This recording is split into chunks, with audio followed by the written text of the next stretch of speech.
Shalom, selamat malam Bapak Ibu. Si mute ya. Ya, shalom, selamat malam Bapak Ibu yang terkasih di dalam Kristus. Selamat pagi bagi Bapak Ibu yang stay di Amerika dan selamat siang menjelang sore bagi Bapak Ibu yang stay di Jerman. Selamat bertemu kembali pada kelas pembelajaran Firman Tuhan di Sema Adonai pada hari Sabtu tanggal 9 November 2024. Yang malam ini kita akan belajar tentang materi kanon Alkitab ya Bapak Ibu, dengan temanya adalah bagaimana Alkitab terbentuk. Nah, menarik sekali ya Bapak Ibu untuk kita pelajari. Dan yang menjadi narasumber kita seperti biasa adalah Pak Pendeta Dr. Kudus Pardede MTH. Baik Bapak Ibu sekalian, sebelum kita memulai kelas pembelajaran kita, maka kita akan membukanya dengan berdoa terlebih dahulu. Mari kita berdoa Bapak Ibu sekalian. Bapa kami yang di surga, terima kasih dan puji syukur ya Bapa, karena kembali pada malam ini kami masih diberi kesehatan dan juga kesempatan untuk bisa kembali berkumpul di dalam kelas Sema Adonai, belajar kembali kebenaran firman.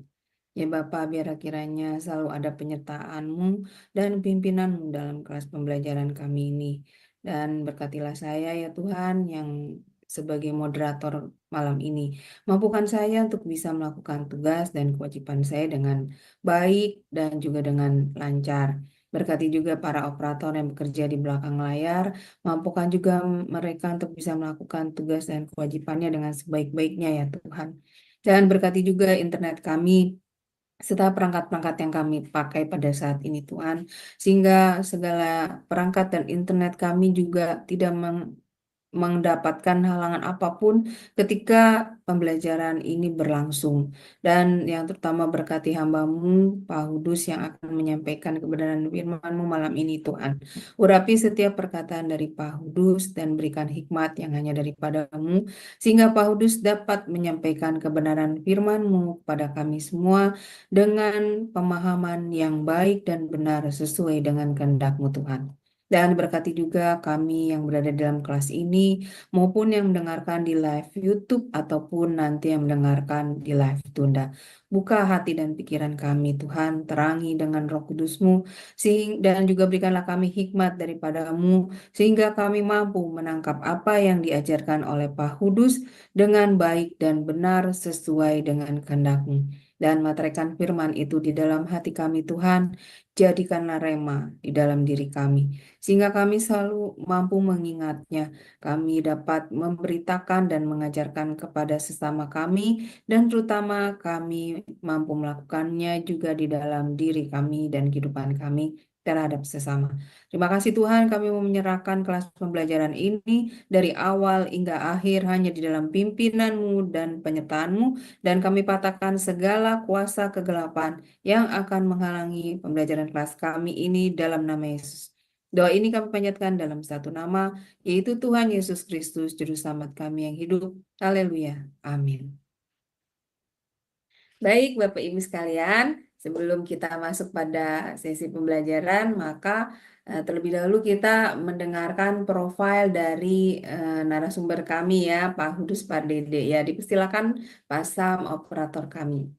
Shalom semua, selamat datang kembali di Zoom Sema Adonai dan di YouTube channel Cahaya Firman. Pada kesempatan kali ini kita akan berkenalan dengan pengajar kita yakni Bapak Pendeta Dr. Kudus Pardede MTH, dan berikut adalah profil singkat dari beliau. Tempat tanggal lahir, Pematang Siantar, 21 September tahun 1970. Keluarga, beliau memiliki istri bernama Ibu Herlina Gunawan, dan telah dikaruniai seorang putri dan seorang putra. Pendidikan, STH dari STT Intheos, Solo pada tahun 1993, MDiv dari Asia Pacific Theological Seminary, Philippines pada tahun 1996. MTH dari STT Intheos, Solo pada tahun 2005, Doktor dari STT Baptis Indonesia, Semarang pada tahun 2013. Pelayanan, beliau menjadi dosen di beberapa sekolah tinggi teologi diantaranya, dosen tetap di STT Intheos Solo 1996 sampai 2009, dosen tetap di STT Eklesia Jakarta 2009 sampai 2011, Dosen tetap di STT Satyam Bhakti Malang 2011 sampai 2024. Dosen tetap di STT Torsina Surakarta 2024 sampai sekarang. Dosen tamu di 11 STT di Indonesia dan mancanegara. Penggembalaan, beliau juga menjadi gembala di beberapa gereja diantaranya Gembala Sidang GSJ Injil Sepenuh di Solo 1997 sampai 2009. Gembala Sidang GSJ Merdeka di Bandung 2009 sampai 2016. Gembala Sidang GSJ Tesalonika Mandarin di Batam 2021 sampai 2023. Beliau juga telah merilis sebuah buku dengan judul Bahasa Ibrani Alkitab pada tahun 2020.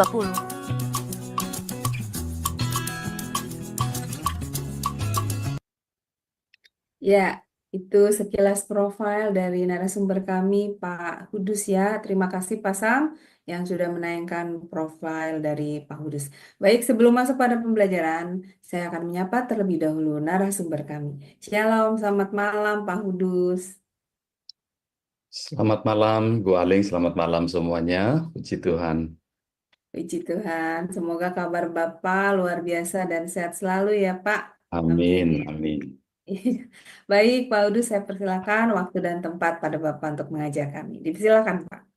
Baik, terima kasih untuk undangan yang disampaikan agar saya menyampaikan tema tentang kanon yang saya rencanakan untuk 2 kali percakapan kita. Dan di sesi pertama ini saya diminta untuk menyampaikan topik tentang kanon, dan yang bagian pertama yang akan menjadi percakapan kita itu adalah bagaimana Alkitab itu kok bisa terbentuk menjadi seperti yang sekarang. Oleh karena kalau kita membandingkan antara kitab suci di beberapa agama, sederhananya kitab suci yang ada di sejumlah agama itu memang diterima oleh seseorang yang diakui, diimani oleh pengikutnya adalah seorang nabi atau penerima pesan dari Tuhan,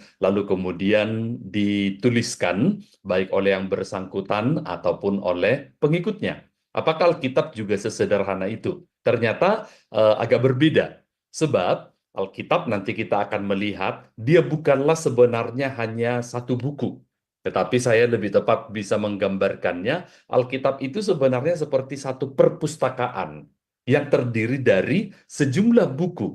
Sama seperti satu perpustakaan tidak ditulis oleh satu orang, tapi beberapa orang. Seperti dalam satu perpustakaan tidak hanya memuat satu jenis buku, tetapi beragam. Ada puisi di sana, ada prosa atau cerita, ada juga kitab peraturan undang-undang pemerintah, ada juga mungkin surat, ada juga yang beberapa jenis yang lain. Begitulah Alkitab dipahami, sehingga kita perlu memahami ada perbedaan yang sangat unik di tentang Alkitab itu sendiri. Nah, karena topik kita pada saat ini adalah tentang kanon, saya harus lebih dahulu memberikan pengertian yang sederhana. Saya sengaja memakai bahasa yang lebih mudah untuk dipahami oleh orang dengan berbagai ragam latar belakang, terutama mereka yang mungkin tidak berkesempatan untuk belajar di sekolah teologi, sehingga mereka tetap bisa memahami dan menangkap pengertian-pengertian pokok, walaupun nanti bisa saja dalam percakapan kita saya munculkan istilah-istilah yang mungkin membutuhkan penjelasan kamus atau mungkin sebuah tahapan dalam sejarah. Kata yang kita pakai dalam judul yaitu kanon itu berasal dari kata Yunani yang memang bunyinya persis adalah kanon, yang kalau diartikan maka kanon itu sederhananya adalah tongkat lurus yang digunakan sebagai pengukur, ya, tongkat yang tentu lurus. Nah, saya mengingat pada waktu masih anak-anak dulu, anak-anak ke remaja, seperti umumnya kalau di Indonesia itu umur-umur segitu pasti senangnya misalnya bermain sesuai dengan hobi dan sarana yang ada. Dan merata di Indonesia itu anak-anak di umur-umur pertumbuhan itu senang, salah satunya adalah main bola, sepak bola. Nah, yang unik oleh karena memang yang kami gunakan itu hanyalah lapangan, artinya halaman yang agak luas begitu, tetapi tidak selalu cukup untuk menampung sekian. Misalnya kalau standar itu kesebelasan, mungkin karena halaman yang sekian dan jumlah anak juga tidak sebanyak untuk bisa membentuk kesebelasan, toh juga ini hanya permainan bola tarkam antar kampung atau mungkin malah cuman lingkungan setempat saja. Nah, jadi disesuaikan aja, mungkin 3 lawan 3, 4, 5, 6, dan sebagainya. Seperti itu saja. Dan yang tidak kalah uniknya adalah tentang gawang. Tentu tidaklah memakai standar ukuran lagi yang seperti ada di dalam standar FIFA misalnya, yang mesti sekian meter, tinggi sekian, jaring dan segala macamnya. Biasanya cukup pakai ya sendal atau mungkin batu atau penanda apa gitu. Nah, bagaimana mengukurnya? Nah, ini yang unik. Mengukurnya itu mungkin pakai bisa telapak kaki gitu. Jadi 1 langkah, 2 langkah, berapa langkah gitu, supaya kemudian nanti diukur di sebelah sana. Cuman repotnya adalah karena kipernya ini sebisa mungkin nggak mau kebobolan. Apa yang terjadi? Sementara sedang bermain, ini gawangnya ini bisa digeser. Namanya juga cuma dibuat patok mungkin dari sendal atau mungkin dari batu yang begitu mudah untuk dipindahkan. Makin lama kok gawangnya makin kecil ini, diukur lagi. Loh, ternyata menyempit ini. Nah, mengapa perlu kalau sekiranya tidak ada tolok ukur, pengukur seperti itu, maka akan sulit untuk benar-benar menganggap pertandingan itu menjadi fair, menjadi adil. Maka dibutuhkan standar. Apalagi kalau yang tolok ukur yang dipakai itu kakinya berbeda, karena ukuran kaki orang juga kan beda-beda seperti ukuran sepatu kan. Nah, kalau yang sana diukurnya itu kakinya si A, lalu yang gawang yang di sini diukurnya kaki si B. Nah, kalau kebetulan kaki si A lebih besar daripada si B, gawang di sana akan lebih besar dan akan merugikan kemungkinan kebobolan gawang. Maka disadari, dibutuhkanlah sebuah pengukur yang harus dipakai bukan hanya untuk gawang A, tetapi untuk gawang B. Sehingga diharapkan nanti pertandingan dianggap lebih fair.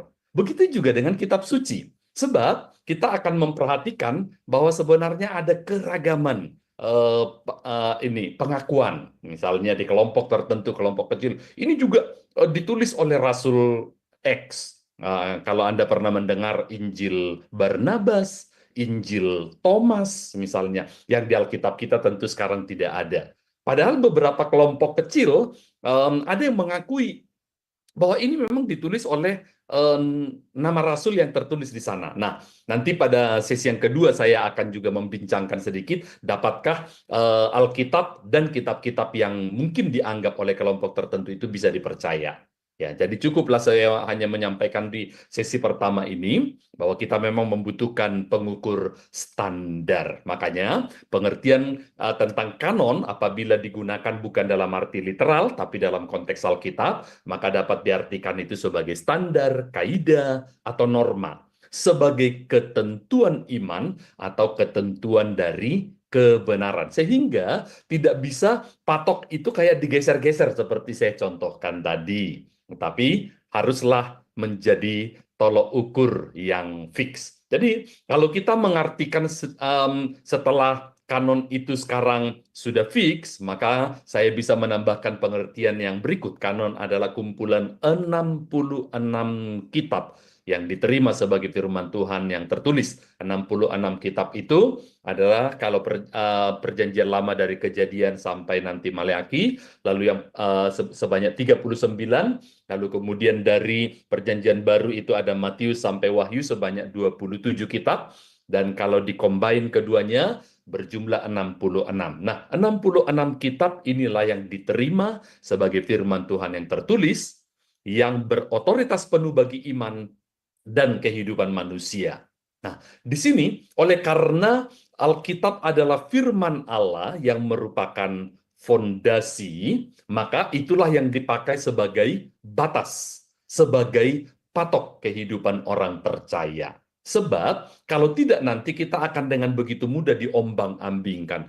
Katanya begini, sebenarnya orang Kristen ini boleh kok seperti ini. Yang lain berkata nggak bisa, itu salah, itu sesat, itu keliru, dan sebagainya. Maka kita sangat membutuhkan patok, batasan, dan kemudian yang menjadi landasan atau fondasi. Nah, itulah yang dicatat di dalam yang di Alkitab itu sendiri. Nah, cuma kalau Alkitab itu ternyata berbeda-beda pula, baik isinya, jumlah kitabnya, atau juga mungkin pengakuannya, maka ini akan menjadi satu pertanyaan penting. Yang mana yang bisa dipercaya? Nah, kita mengawali lebih dahulu bagaimana Alkitab itu sekarang bisa menjadi seperti yang kita kenal, yaitu kumpulan dari 66 kitab yang diterima sebagai firman Tuhan yang tertulis.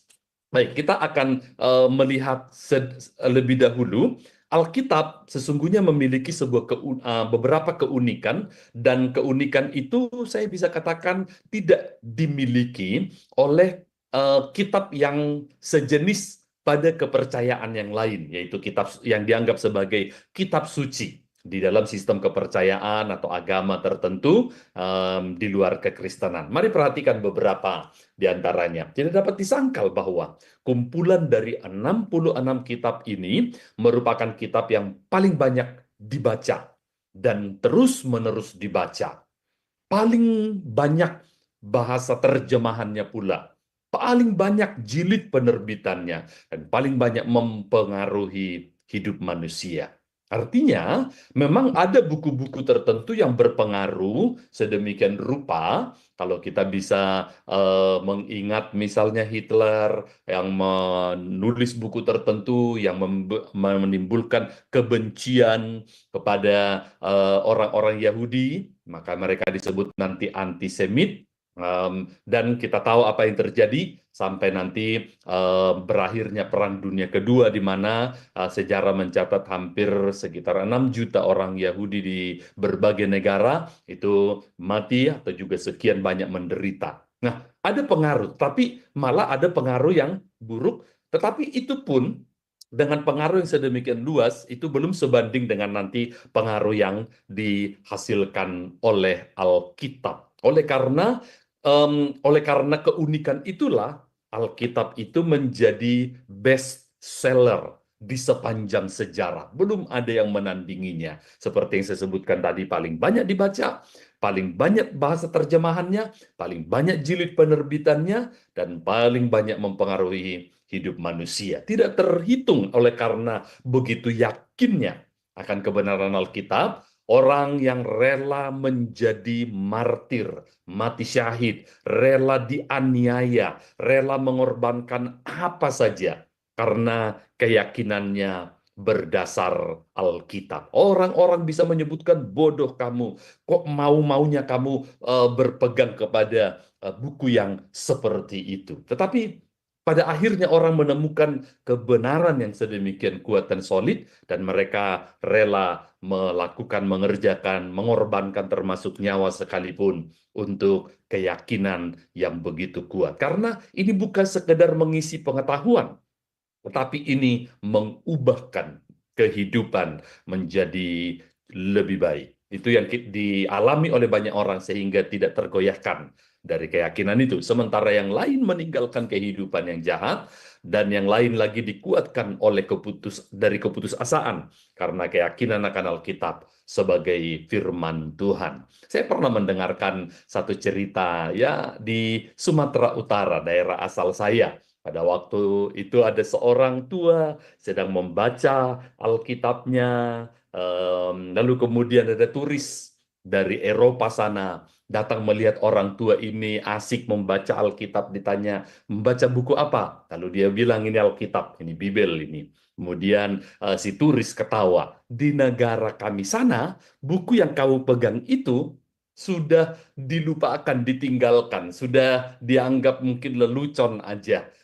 karena itu buku yang sebenarnya lebih tepatnya itu mungkin hanya bahan tertawaan atau katakanlah hanya buku sastra kuno aja. Siapa yang mau masih rajin-rajin menghabiskan bacaan sekian jam hanya untuk buku kayak begitu? Lalu ditertawakanlah si orang tua ini. Tapi kemudian si orang tua ini memandang kepada turis itu, lalu kemudian dia berkata, kau tahu tidak, kalau bukan karena buku yang ada di tanganku ini, kau sudah ada di perutku. Turisnya bingung, apa maksudnya Bapak ini? Lalu kemudian dia bertanya kepada guide-nya yang juga sekaligus menerjemahkannya. Lalu si guide itu menjelaskan, kamu tahu nggak orang Batak itu dulu makan orang. Tetapi kemudian mereka diubahkan oleh karena Injil yang tertulis dalam Alkitab dan kemudian membuat mereka menjadi satu kaum atau bangsa yang mayoritas sekarang menjadi orang Kristen. Yang dia bilang tadi, kalau bukan karena Alkitab yang dia imani, mereka berarti masih kanibal dan kau sudah dimakan.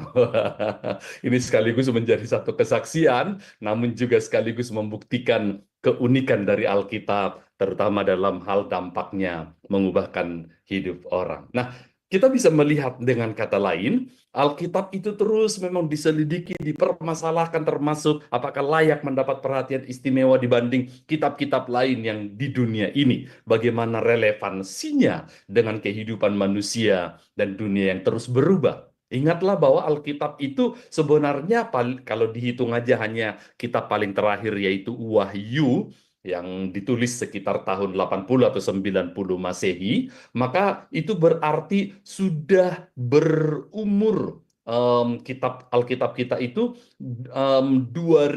hampir 2000 tahun ya, 2000 tahun. Sedemikian lamanya gitu. Belum lagi kalau menghitung kitab yang paling lebih awal lagi ditulis yang terkumpul menjadi satu Alkitab tadi. Nah, bagaimana mungkin kita yang hidup di 2024 diatur oleh buku yang ditulis 2000 tahun yang lalu? Nggak ketinggalan zaman apa? Nggak kudet kata anak muda, kurang update. Sementara kita hidup di tahun sekian. Nah, inilah kemudian nanti menimbulkan pro kontra di antara para sarjana Alkitab, jujur saja, di antara sarjana Alkitab atau teolog pun juga memang terjadi nanti perdebatan seperti itu. Sehingga mereka mengorbankan banyak waktu, ada yang mengorbankan banyak waktu untuk membela, ada juga yang menyerang Alkitab. Tidak sedikit pula di antara agama atau kepercayaan yang berbeda mengambil posisi menyerang Alkitab itu. Nah, salah satu pokok yang dipermasalahkan adalah keyakinan tradisional, keyakinan yang dipegang oleh orang Kristen selama 2000 tahun ini lebih malah bahwa Alkitab itu adalah firman Tuhan yang tanpa kesalahan. Disebut istilahnya itu nanti ineransi. Ada sedikit penjelasan yang saya akan tambahkan pada bagian yang berikut. Ineransi. Dalam naskah aslinya, sehingga buku ini masih bisa menjadi norma, tolok ukur untuk iman dan untuk kehidupan. Kok bisa?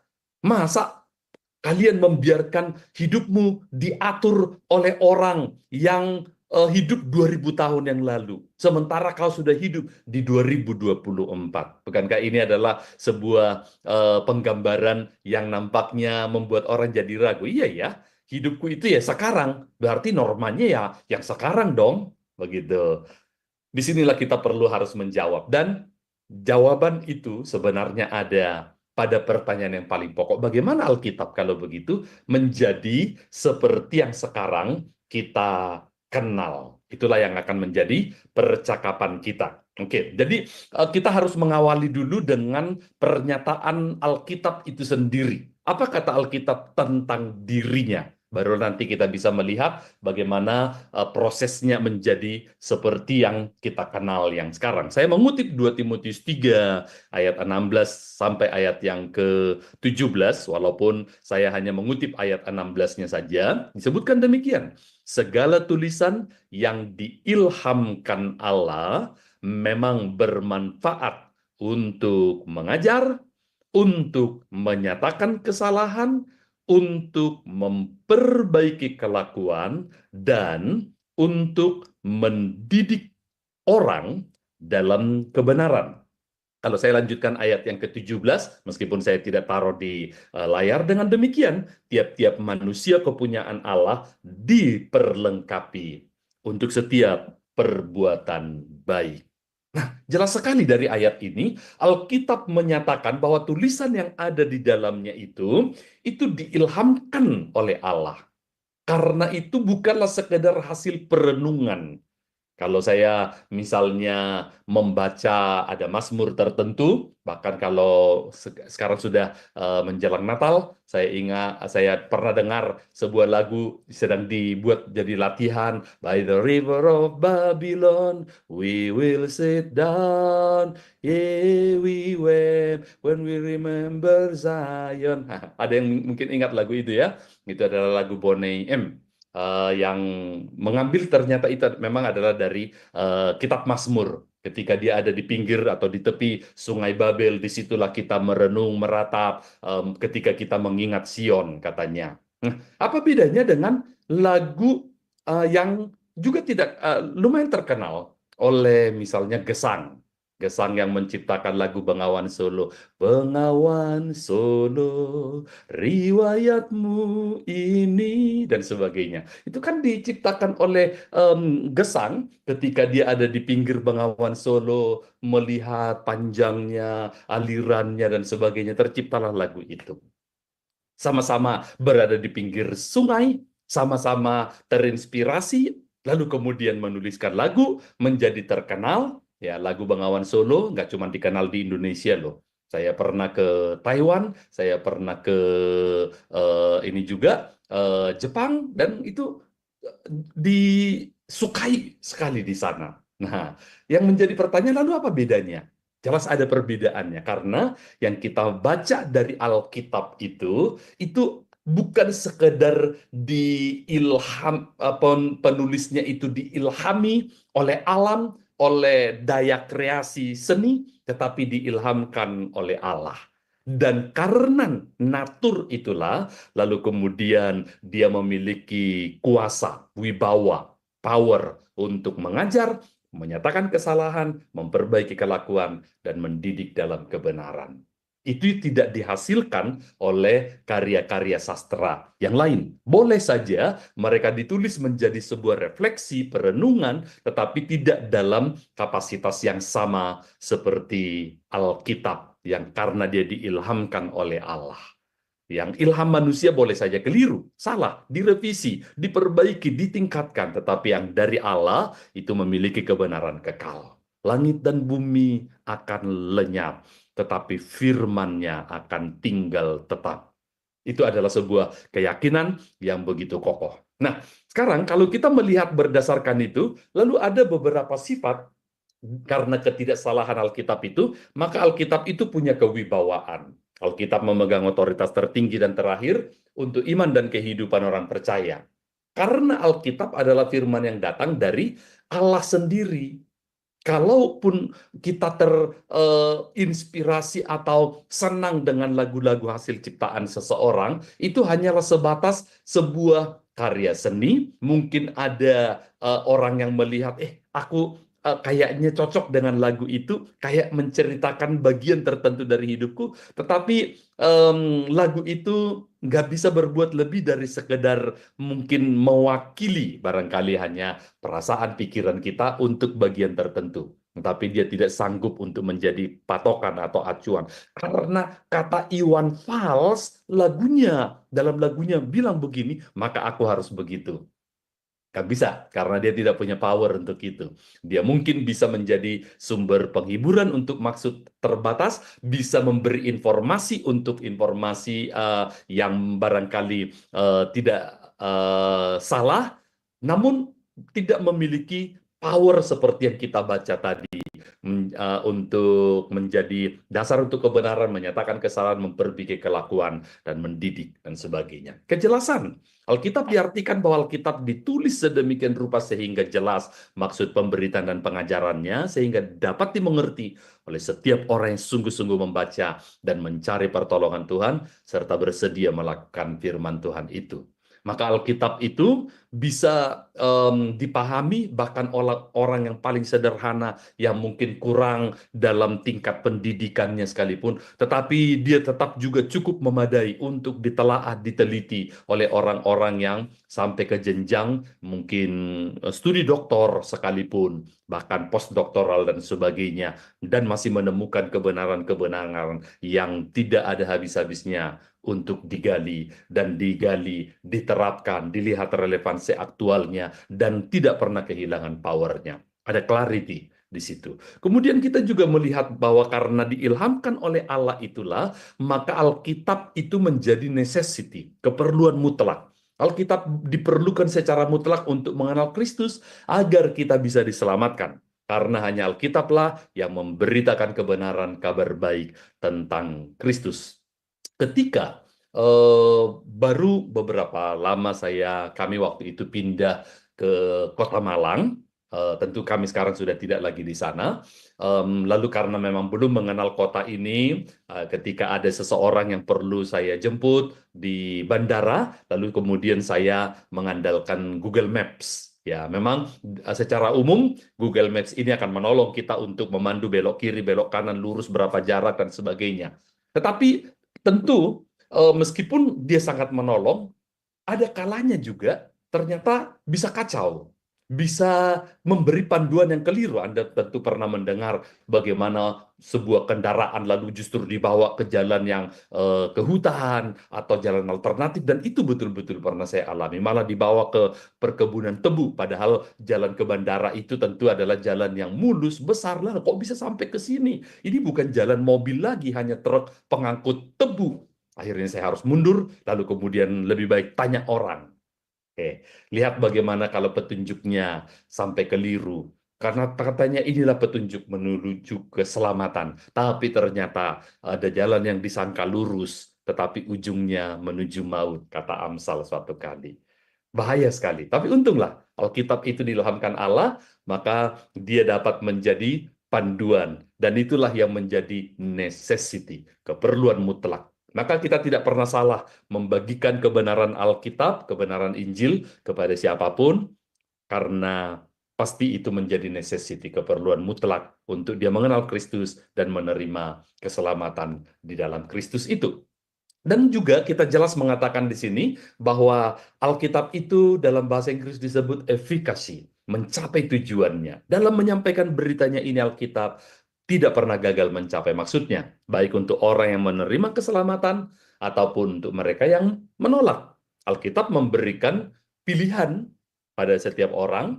Inilah kebenarannya. Kalau engkau mau menerima, ya seperti lagu sekolah minggu, di dalam dunia ada dua jalan, lebar dan sempit, mana yang kau pilih?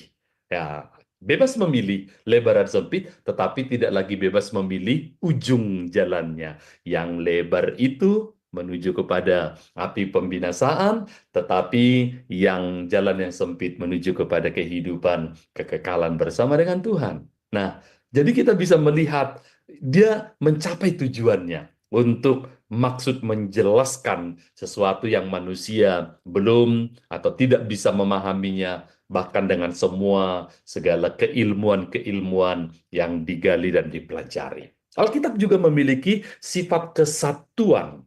Alkitab mempunyai satu kesatuan isi dan berita, yaitu Allah yang menyatakan diri kepada manusia umat pilihannya dalam diri Tuhan Yesus Kristus. Nah, walaupun itu ditulis sebagian diantaranya, terutama Perjanjian Lama, pada masa sebelum Yesus Kristus hadir di dunia, lahir, kita menyebut istilahnya itu inkarnasi Allah yang menjadi manusia dalam wujud sebagai manusia itu. Tetapi tetap mereka berbicara tentang Yesus Kristus. Dan untuk tema ini ada satu kesinambungan yang jelas. Bahkan Kristus itu telah ada sebelum segala sesuatunya ada, dan segala sesuatunya dijadikan di dalam Dia. Dan ketika semua ini bahkan akan lenyap, Sang Kristus itu pun masih akan ada sampai kepada akhir zaman dan akan memerintah dan sebagainya dan sebagainya. Dan ada kesatuan tema dalam tema keselamatan dari sejak kejadian sampai kepada Wahyu. Bayangkan kalau saya memberikan bahkan mahasiswa saya saja mereka hidup di satu zaman, mereka hidup dalam usia yang kira-kira berdekatan, mereka juga tinggal di satu kota, lalu kemudian saya beri mereka satu tugas. Berikan pendapatmu mengenai bagaimana mengatasi korupsi yang merajalela di negeri kita ini. Kira-kira kalau saya punya 30 mahasiswa yang membuat esainya, apa yang akan saya dapatkan?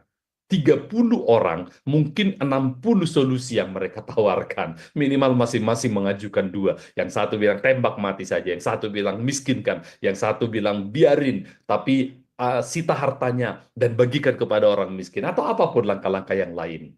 Ya, kita bisa lihat di sini, padahal mereka itu hidup dalam satu masa, satu zaman, satu angkatan, dan hidup di era konteks yang sama. Tapi mengapa ada begitu banyak ide yang berseberangan, yang pro dan kontra, yang alasan yang beragam dan sebagainya? Sebab tidak ada satu mastermind.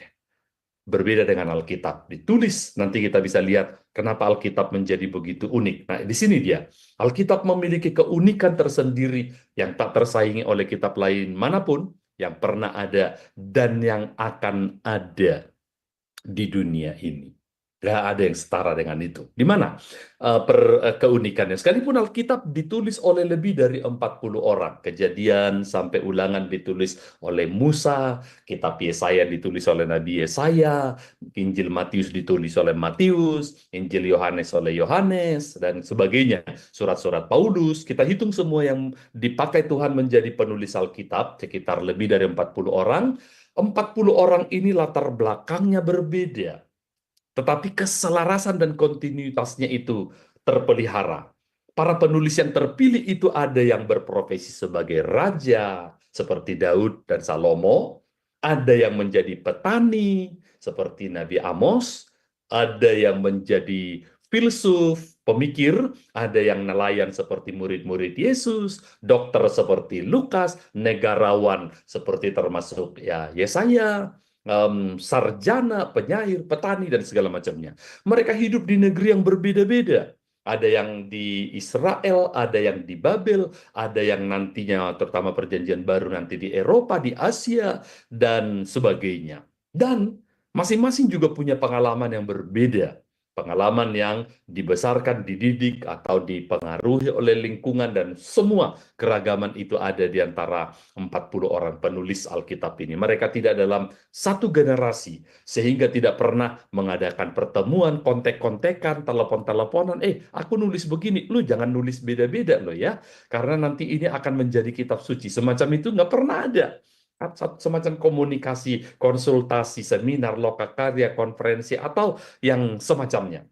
Agar mereka membuat satu persetujuan atau kesepakatan untuk membagi tugas. Nanti kamu tulis tentang ini, aku nulis yang begini. Tentang outline-nya, tujuan, alamat penulisan, itu tidak pernah seperti janjian atau diatur. Nanti abad kesekian akan ada yang menulis tentang itu. Juga tidak di antara mereka, tetapi sesungguhnya ada, yaitu Allah yang mengilhamkan. Allah yang mengilhamkan Musa adalah Allah yang sama juga yang memberikan pengilhaman kepada Yohanes sampai nanti dia menulis kitab Wahyu, termasuk juga Injil Yohanes 1, 2, 3 Yohanes. Dia juga yang mengilhamkan Nabi Yesaya, Yeremia, Hosea, Maleaki, lalu dia juga yang mengilhamkan Petrus untuk menulis 1 dan 2 Petrus dan selanjutnya.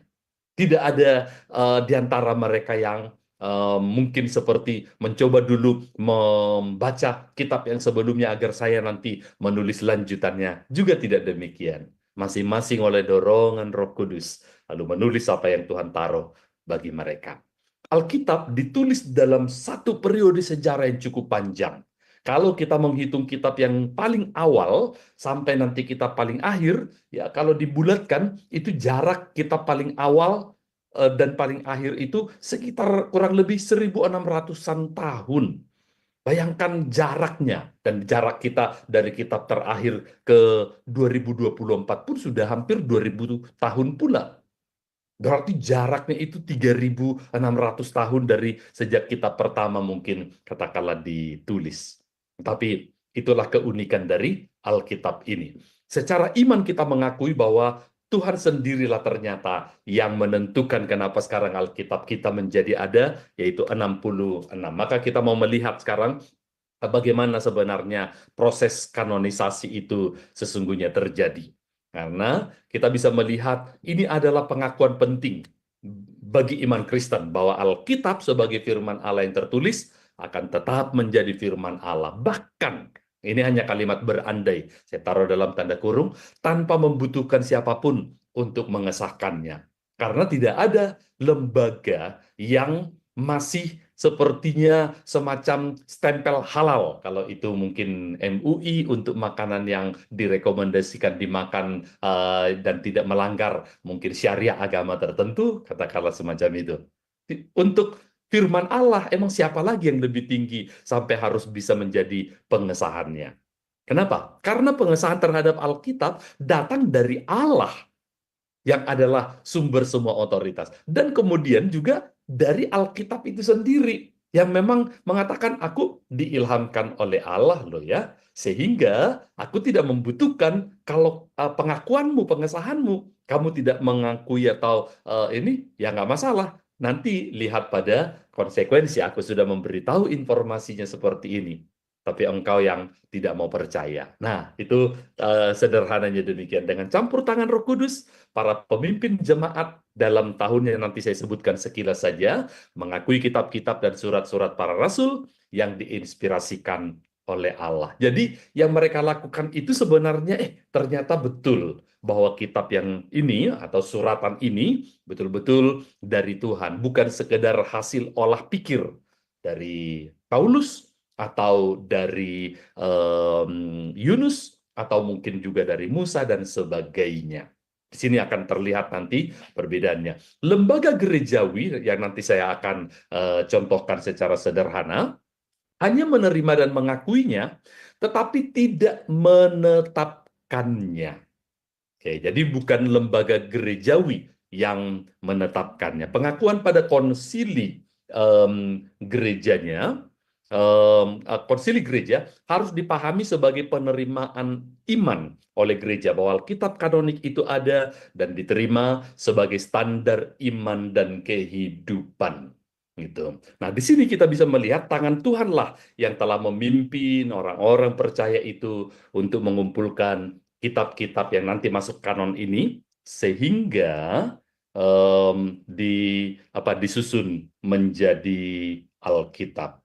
Oke, jadi begitulah kita bisa melihat bagaimana prosesnya itu terjadi. Kemudian kita bisa melihat lagi tahapan agak teknis. Sebenarnya kalau kita bertanya kapan sih awalnya Alkitab ini menjadi satu kitab yang utuh, kita bisa melihat peristiwa penerimaan terhadap kanon Alkitab sebenarnya sudah dimulai, kalau boleh saya tambahkan di sini, ketika jemaat gereja mula-mula yang pada zaman sesudah Yesus naik ke surga terbentuklah gereja pada hari Pentakosta, mereka disebutkan di dalam kitab suci bertekun dalam pengajaran para rasul dan mempelajari menelaah kitab suci. Ya, tentu pada waktu itu adanya baru kitab suci Perjanjian Lama. Tapi kemudian nanti para rasul ini mulai menulis panduan-panduan untuk hidup seperti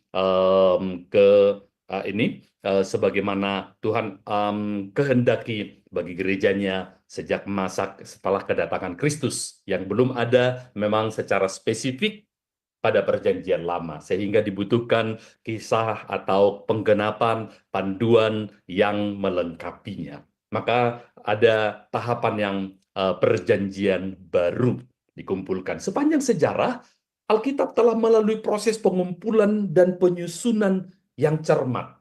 Jadi bukan asal-asalan, bukan acak-acakan, bukan untung-untungan, tetapi termasuk di dalamnya juga ada analisis kritis terhadap manuskrip yang ada. Ada yang mengatakan, oh ini sebenarnya asli nih. Makanya saya sekilas menyebutkan tadi misalnya ada yang mengaku Injil Thomas. Ditulis oleh Rasul Thomas loh. Thomas kan salah satu murid Yesus. Atau ada yang menyebutkan lagi ya, ada Injil Barnabas. Atau ada lagi yang mengakui surat kiriman dari Rasul. Nah, salah satu nama Rasul yang lain yang pada kitab suci kita sekarang tidak ada. Nah, ketiadaan naskah asli, kita memang harus mengakui naskah asli yang misalnya kalau kita sebut ditulis oleh Matius atau Rasul Yohanes atau Rasul Paulus memang tidak ada lagi. Tapi jangan lupa, nggak cuma Alkitab kok yang tidak lagi memiliki naskah asli, tetapi kitab suci yang lain juga demikian. Tentu itu sangat bisa dipahami baik secara alami, mungkin karena rusak atau mungkin karena dimakan oleh rayap lah istilahnya begitu, atau ya kerusakan yang bersifat alami. Namun saya juga meyakini Allah memang mengizinkan, kalau boleh memakai kata itu, untuk naskah asli ini memang terhilang. Walaupun sebelum hilang tentu kita akan sedikit mempelajari nanti, ada begitu banyak salinan-salinan dulu agar menghindarkan nanti adanya pemberhalaan terhadap naskah asli ini. Bahkan jangan lupa, tongkat Musa, bukan tongkat Musa, tetapi ular tembaga yang dibuat oleh Musa saja pada zaman waktu mereka itu dulu dipagut ular, itu setelah sekian abad di zaman Esra atau Nehemia saya lupa, itu kemudian diberhalakan loh, sampai kemudian itu harus dihancurkan. Mungkin di zaman Raja Hizkia, tapi bukan soal zamannya siapa. Ada kecenderungan manusia untuk lalu kemudian mengunci Allah kuasanya di dalam satu rumusan, satu momen agar nanti bisa dimanfaatkan untuk kepentingan manusiawi. Allah tentu tidak mau dibatasi, dirumuskan, dikotakkan menurut kerangka berpikir manusia. Maka Allah telah mengizinkan sebelum naskah asli itu terhilang, tapi telah disalin. Dan ternyata setiap salinan-salinan ini jelas menunjukkan naskah aslinya ternyata dapat dipercaya. Sebelum nanti oleh kehendak Allah, saya yakin naskah asli ini kemudian baik oleh karena rusak atau terhilang atau mungkin digunakan di tempat yang berbeda dan kemudian penyimpanannya yang bisa juga karena faktor bencana alam dan segala macamnya. Tapi kitab suci itu sendiri tetap dipertahankan keasliannya. Nah, inilah yang kita lihat. Proses ini nanti diverifikasi oleh para pemimpin jemaat. Nanti kita sedikit mempelajari bagaimana hal itu terjadi dalam proses yang lebih teknis. So, untuk memastikan bahwa pengumpulan dan penyusunan ini sangat cermat. Dan kemudian juga tidak asal-asalan. Karena ingat, ini akan menentukan tolok ukur tadi. Penggaris, kalau saya memakai kata tersebut. Sejak awal, komunitas Kristen telah mengakui dan menerima kesaksian dari berbagai tulisan sebagai Alkitab ini. Kesepakatan ini yang mempertajam dan menguatkan keyakinan terhadap isi kitab suci yang dibaca dan diajarkan. Saya contohkan sederhana begini. Ketika kita membaca, katakanlah, surat Paulus kepada jemaat yang di Korintus, ya, yang di Korintus, 1 Korintus, dan nanti ada yang kedua lagi, 2 Korintus. Memang pada waktu Paulus menulis surat ini, yang ada di benaknya adalah jemaat Korintus yang membutuhkan panduan, petunjuk, mengatasi masalah-masalah penggembalaan, atau juga mungkin ajaran sesat. Dan tentu Paulus yang merintis gereja ini dulu, tetapi karena panggilannya bukan sebagai gembala yang stay, maka sesuai panggilannya sebagai rasul, dia digerakkan oleh Roh Kudus melanjutkan ke kota yang lain. Namun, sudah dia latih dulu seorang pemimpin muda junior untuk kemudian stay, menggembalakan, memimpin, dan sebagainya. Juga beberapa penatua yang juga tentu akan bersama-sama sebagai tim untuk melayani umat ini. Ketika Paulus ada di kota, bahkan mungkin kadang juga benua yang lain, di sini menjadi timbul masalah. Bagaimana dengan jemaat ini? Ketika mereka menghadapi masalah yang ternyata mereka memang kesulitan untuk mengatasi. Kalau masalah-masalah teknis bisa diatasi, lalu mereka menulis surat ke Rasul Paulus atau mengirim utusan. Lalu Paulus nanti akan menulis suratnya ini. Memang pertama-tama untuk orang Korintus.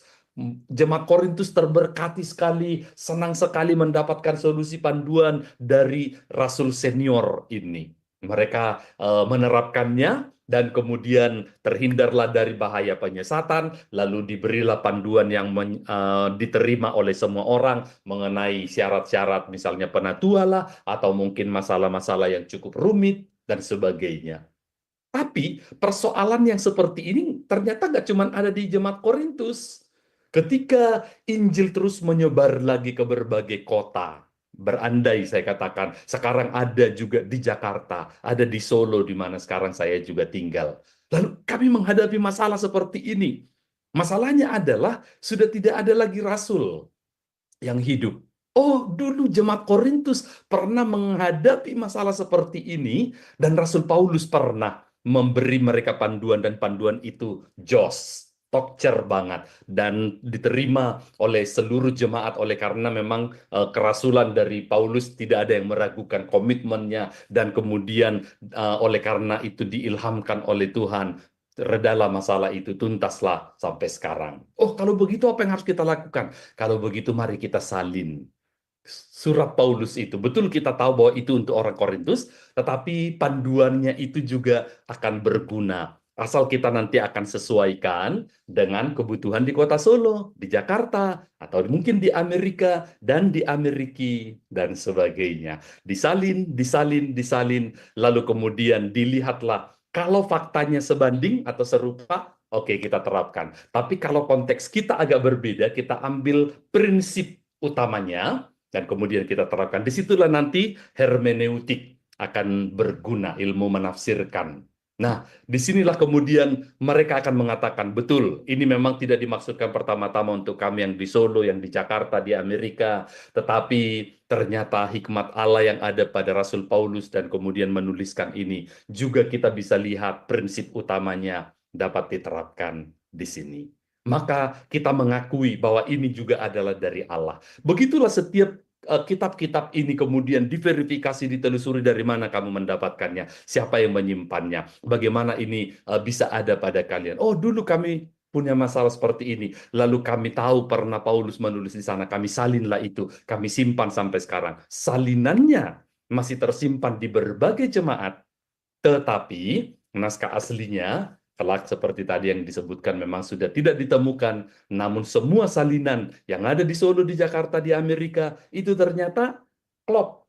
Berarti aslinya tidak akan berbeda, tepat sama seperti yang ada di sini.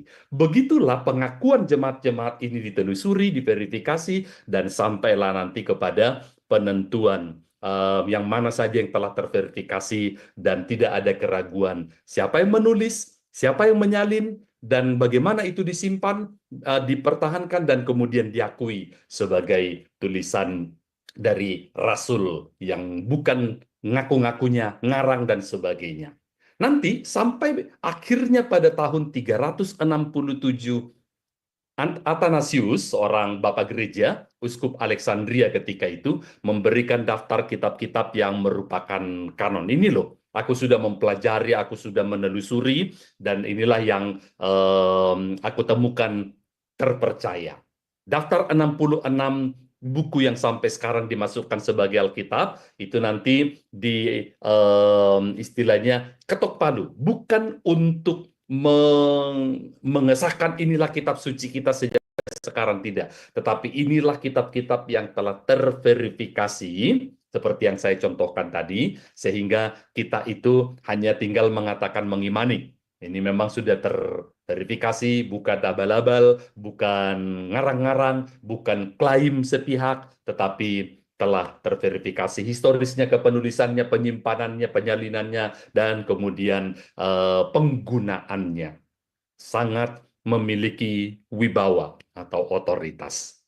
Begitulah kanon kita ada. Nah, apa saja yang dipertimbangkan untuk menerima kanon kitab tertentu? Bukti dari Alkitab sendiri tentu ada. Seperti yang saya bacakan tadi 2 Timotius 3 ayat 16, diilhamkan, diinspirasikan oleh Allah. Dengan demikian, jelas kitab-kitab itu tidak hanya ditulis oleh tangan manusia, olah pikir si penulisnya, atau daya kreasi dari yang menuliskan bagian tertentu dari Alkitab itu, tetapi jelas sekali disebutkan diilhamkan oleh Allah. Bahasa Yunani memakai kata theopneustos, itu dinafaskan. Jadi nafasnya itu benar-benar kehidupannya seperti waktu manusia. Memang bahannya debu tanah, tetapi hidupnya itu nyawanya sesungguhnya dari Allah yang dihembuskan. Theopneustos. Karena itulah seluruh Alkitab mempunyai otoritas penuh dari Allah. Dia ditulis oleh orang-orang yang hidupnya dipimpin oleh Allah. Baik para nabi kalau di PL, maupun para rasul, atau orang-orang yang di bawah pengawasan mereka. Baik nabi ataupun juga para rasul ini. Sehingga tidak sembarang orang bisa mengajukan, akui dong tulisanku untuk menjadi kanon. Gak sembarang itu.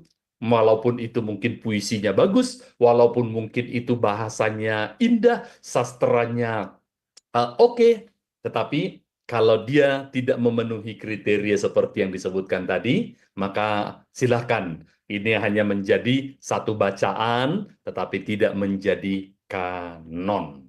Ada bukti-bukti dari dalam dan jelas tentang keaslian penulisannya. Meskipun mungkin saya sangat ingin agar tulisanku menjadi berkat misalnya bagi banyak orang, tetapi sekali lagi, kalau ini bukanlah sesuatu yang terverifikasi dengan proses dan seleksi yang tadi, maka akhirnya dia tidak akan masuk di dalam kanon tadi. Sebab bisa jadi saya salah kan, untuk sekarang benar, untuk beberapa orang tepat, tetapi nasihat saya bisa saja tidak tepat untuk orang lain, sehingga akan berbahaya kalau tulisan saya diakui menjadi kanon. Ukurannya seperti tadi itu beda. Bayangkan kalau seperti yang saya gambarkan tadi, mengukur gawang, seperti zaman kami anak-anak, gawang itu lalu pakai telapak kaki, tetapi ternyata telapak kakinya beda. Yang sana kan lebih lebar dari yang ini, dan sebagainya. Ada pengaruh kuasa Allah dalam tulisan-tulisan itu yang sanggup mengubah hidup manusia. Karena kalau dia adalah karya Allah, hidup yang diubahkan itu menjadi bukti bahwa Allah memberkati, mengurapi, dan menggunakan firman yang tidak berubah. Kalau dulu dia bisa mengubahkan hidup, kalau Anda mengingat seri yang saya sampaikan, yaitu hidup dari Rut, maka Tuhan yang sama yang mengilhamkan penulisan dari Paulus pun akan memiliki power yang sama juga untuk mengubahkan hidup kita di 2024 ini.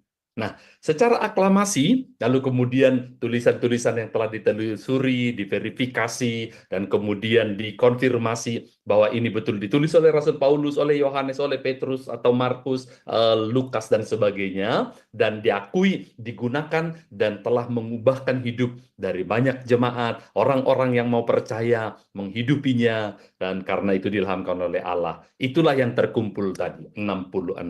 Memang, dalam proses itu otomatis ada beberapa kitab, wah ini kita tidak tahu apakah betul ditulis oleh Rasul Thomas, apakah ini betul-betul tersimpan dari sejak aslinya, tidak berubah, ataukah ada terverifikasi dengan salinannya dan sebagainya. Karena meragukan, yang seperti ini tidak akan masuk dalam kanon kita. Oke, jadi itulah sebabnya kekuatan dari Alkitab itu sebenarnya ada pada sifat yang utama ini, ineransi. Istilah bahasa sederhananya ineransi itu adalah ketidaksalahan dari Alkitab. Mengapa? Karena penerimaan ineransi bukanlah berdasarkan kemampuan manusia dalam menilai Alkitab, namun berdasarkan keyakinan yang berikut bahwa Allah adalah kebenaran. Oleh karena itu segala sesuatu yang difirmankan Allah adalah benar. Bahwa Allah tidak pernah berdusta, jadi ketika dia mengatakan seperti yang dituliskan nanti oleh para penulis Alkitab, pasti benar. Alkitab sendiri menyebut dirinya sempurna, murni, tepat, benar, kekal. Ada ayat-ayat yang saya cantumkan di sana. Dan kita percaya bahwa Roh Kudus yang memberi pengawasan penuh pada penulis-penulisnya, sehingga mereka menuliskannya dengan benar tanpa salah. Kalau saya menulis, saya bisa salah. Tapi mereka seperti disebutkan Theopneustos, diilhamkan oleh Roh Kudus itu. Ukuran kebenaran Alkitab adalah rasional. Akal manusia bukanlah standar ukuran yang dipakai. Karena rasional itu bisa keliru, tetapi kalau Allah tidak mungkin salah. Sehingga kita bisa melihat di sini, dia memiliki power yang tidak akan bisa disetarakan dengan buku-buku yang lain. Kalau Anda mengingat buku Romeo and Juliet yang ditulis oleh William Shakespeare, oke, itu bisa menginspirasi, baik sebagai hiburan, mungkin juga sebagai refleksi apabila ada permusuhan bebuyutan, sudah bergenerasi-generasi, lihat akibatnya kepada anak muda dalam kehidupan percintaan dan aspirasi cita-cita mereka gagal gara-gara itu. Oke, sampai sebatas itu. Tetapi dia tidak mampu untuk mengubahkan. Tidak demikian dengan Alkitab. Maka kalau kita melihat skemanya, menjelang akan mengakhiri, saya rangkumkan dulu di sini. Ketika ada naskah aslinya, memang kelak saya bisa menyebutkan naskah asli ini memang akan telah terhilang dalam prosesnya, baik karena faktor alami, dan saya juga meyakini ada faktor ilahi yang mengizinkan itu terhilang untuk tujuan yang mulia tentunya. Tetapi sebelum naskah itu hilang, kita lihat ada begitu banyak salinan-salinan terkuno, dan belum ada kitab sastra yang memiliki jumlah salinan sebanyak dan seterpercaya seperti Alkitab. Jadi kita bisa melihat benar-benar ini terpercaya. Lalu salinan terkuno ini masih ada lagi salinan kedua, turunan ketiga, keempat, dan sebagainya.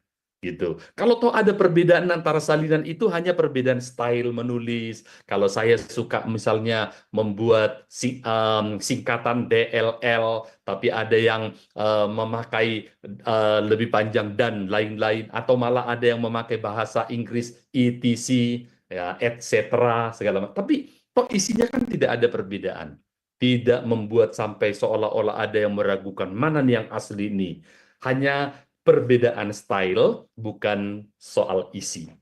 Kemudian nanti naskah terjemahan kuno, yaitu ketika aslinya adalah bahasa Yunani, kalau perjanjian baru, perjanjian lama bahasa Ibrani, karena yang menggunakan kitab suci ini sudah beda bahasa, lalu ada terjemahannya. Makanya ada nanti kita temukan terjemahan bahasa, misalnya perjanjian lama yang Ibrani ke bahasa Yunani, ada Septuaginta namanya, yang diterjemahkan ke bahasa Latin, itu menjadi Vulgata. Begitu juga nanti perjanjian baru.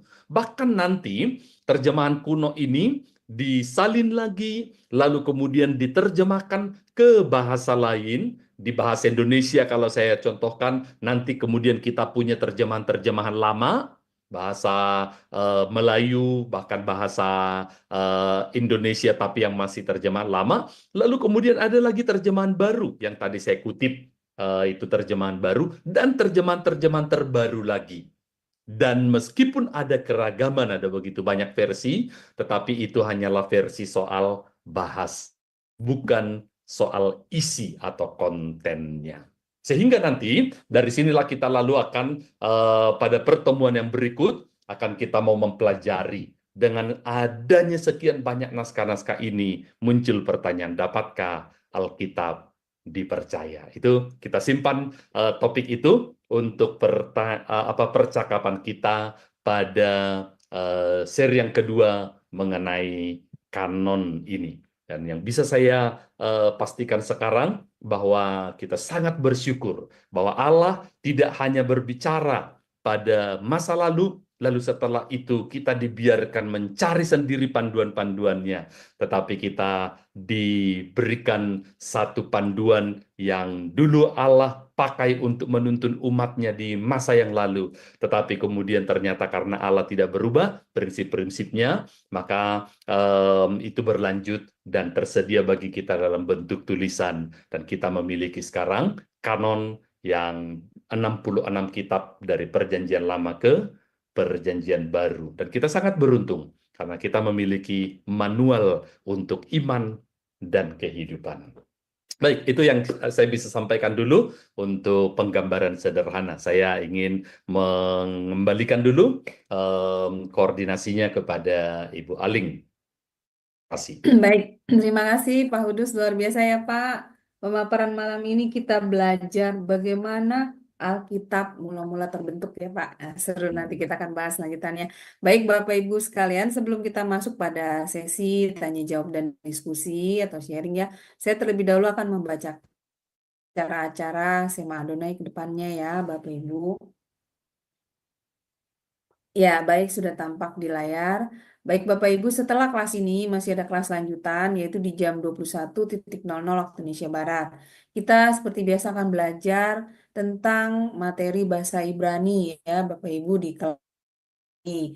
Dan ini sudah masuk sesi yang ke-22. Dan temanya adalah nominal sentences, a sentence without a verb continue.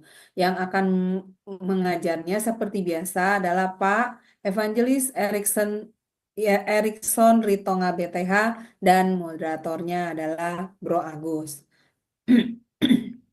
Selanjutnya, di hari Minggu 10 November 2024 di jam 19.00 waktu Indonesia Barat, seperti biasa di Sema Adonai akan ada ibadah online ya Bapak Ibu, dan ibadah online kita akan dipimpin oleh Ibu Yanti Kranz dari Jerman, dan yang memimpin lagu pujiannya adalah Ibu Yanti Fester juga dari Jerman. Dan untuk tema ibadah online kita adalah menaruh pikiran dan perasaan Kristus. Diambil dari Nats Filipi 2 ayat 1 sampai dengan 11. Dan akan dibawakan oleh narasumber kami, Pak Pendeta Dr. James Damping MA MTH. Selanjutnya ini adalah renungan pagi Sema Adonai yang Bapak Ibu diadakan setiap hari, mulai dari hari Senin sampai dengan Sabtu, dimulai dari jam 5.30 pagi waktu Indonesia Barat, dan dilayani oleh hamba-hamba Tuhan yang sangat memberkati. Jadi Bapak Ibu sekalian, untuk renungan pagi Sema Adonai ini dapat Bapak Ibu ikuti lewat Zoom Sema Adonai atau lewat channel YouTube C Firman. Jadi Bapak Ibu yang belum mensubscribe channel YouTube kami, channel YouTube C Firman, tolong subscribe channel YouTube kami, sehingga Bapak Ibu bisa mengikuti keseluruhan acara-acara Sema Adonai, terutama program-program yang tidak di-live-kan di channel-channel lain, seperti program Renungan Pagi Sema Adonai, kemudian Renungan Pagi dari Bapak Gembala kami sendiri, yaitu Pak Pendeta Daniel Palungan yang diadakan setiap hari Jumat 1 kali dalam seminggu, dan Sema Adonai. Dan tolong bantu share juga ya Bapak Ibu channel Cahaya Firman ini kepada yang lain. Sehingga juga semakin banyak orang-orang yang bisa mengikuti keseluruhan acara-acara Sema Adonai lewat channel Cahaya Firman. Dan begitu Bapak Ibu telah membantu channel kami, channel Cahaya Firman, untuk menjadi lebih berkembang dan menjadi berkat lagi bagi banyak orang. Terima kasih Bapak Ibu atas perhatiannya. Sekarang kita akan masuk pada sesi tanya jawab dan diskusi ya Bapak Ibu. Tetapi bagi yang ingin bertanya atau sharing, harap present terlebih dahulu sehingga bisa dibuka mic-nya oleh operator kami. Ya, baik Pak Hudus, kita masuk pada sesi tanya jawab dan diskusi ya Pak. Bentar Ya. saya lihat pertanyaan. Oh ya, tidak ada. Jadi mengenai bagaimana Alkitab terbentuk ini, wah ini bagi saya ini suatu pencerahan yang luar biasa ya Pak, terutama di ini Pak. Tadi saya membaca proses sebentar yang penjelasan yang benar-benar bahwa tidak ada ketidaksalahan dalam pembentukan 66 kitab ini ya Pak. Ineransinya ya, di situ kan dikatakan bahwa Allah adalah kebenaran. Berarti segala sesuatu yang difirmankan benar. Nah, itu dan seterusnya. Dan ini yang saya mau tanyakan ini Pak adalah penulisan Alkitab ini kan yang diterjemahkan sekarang ini udah pasti ini tidak diragukan ya Pak. Ini berasal dari benar-benar tulisan Allah. Tetapi bagi jemaat ya Pak, jemaat Tuhan yang awam Pak. Jadi bukan pengajar ya Pak atau hamba Tuhannya. Nah, ini jemaat yang awam. Ini bagaimana mereka untuk bisa menilai Pak Hudus bahwa pengajaran yang mereka terima itu atau khotbah yang mereka terima itu sesuai gitu dengan apa yang dikehendaki oleh pikiran Allah gitu. Nah, ini bagaimana Pak Hudus? Kalau bagi yang pengajarnya atau pengkhotbahnya ya mereka jelas tahu ya Pak, eh, apa namanya, Alkitab ini yang sekarang ada 66 kitab ini mereka pasti tahu sejarahnya ya kan, mereka belajar teologi. Nah, bagaimana orang awam untuk bisa memahami ini Pak gitu, membedakan ini benar apa tidak gitu pengajarannya. Nah, ini kan justru kan awal mula apa jemaat disesatkan itu kan dari sini Pak. Ya, silakan Pak Udus. Ya. Ya, pertanyaan yang memang masih sering sekali ditanyakan oleh banyak orang. Pertama-tama, memang apakah yang ada pada kita, yang 66 ini benar-benar dapat dipercaya? Memang secara lebih spesifiknya nanti, topik itu akan lebih banyak saya bicarakan pada percakapan kita yang kedua, yang masih akan berlanjut dari seri ini.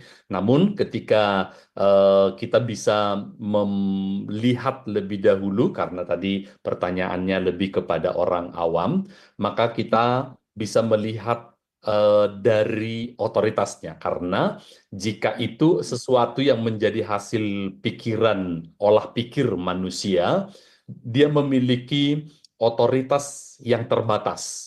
Dia tidak akan sanggup misalnya sepenuhnya mengubahkan kehidupan manusia. Kadang-kadang kita bisa melihat, katakanlah, sebuah lagu itu kan bisa berfungsi salah satunya untuk menghibur, gitu ya. Lagu begitu juga mungkin ada yang bisa menganggap, aduh, lagunya ini gue banget gitu. Ketika ditinggal pacar, lalu ada lagu yang di mewakili, seperti kalau di Indonesia salah satu yang sangat disukai di misalnya lagu-lagu Jawa itu Campur Sari oleh Didi Kempot almarhum.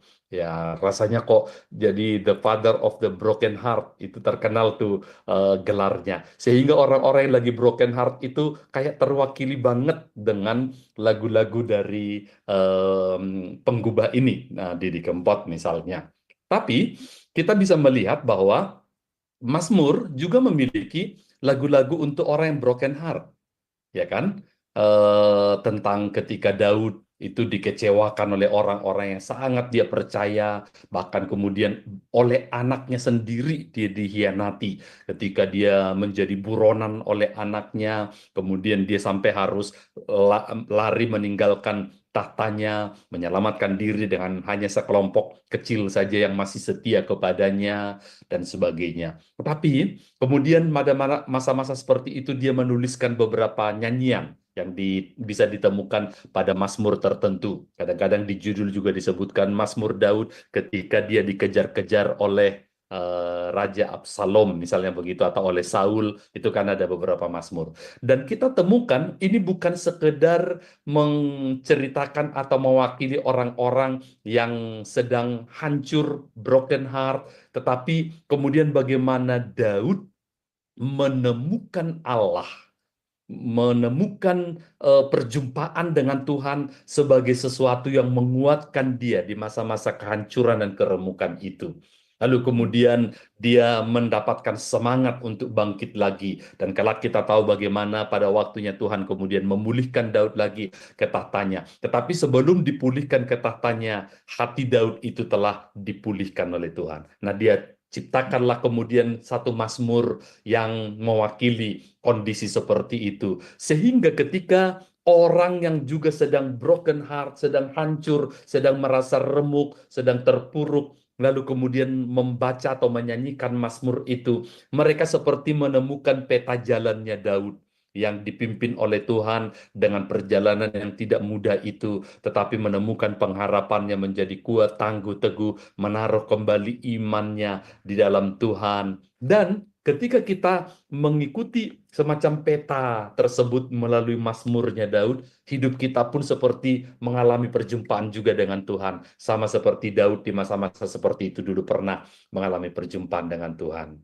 Nah, ini letak perbedaan Itu sebabnya kita bisa temukan lagu-lagu Broken Heart itu mungkin hanya sekedar mewakili rasa kedukaan, kekecewaan, kejengkelan, kemarahan, keputusasaan, terwakili sih iya, tetapi tidak berbuat sesuatu untuk mengubah kondisi itu. Tidak demikian dengan Mazmur. Begitu juga dengan kitab-kitab yang lain.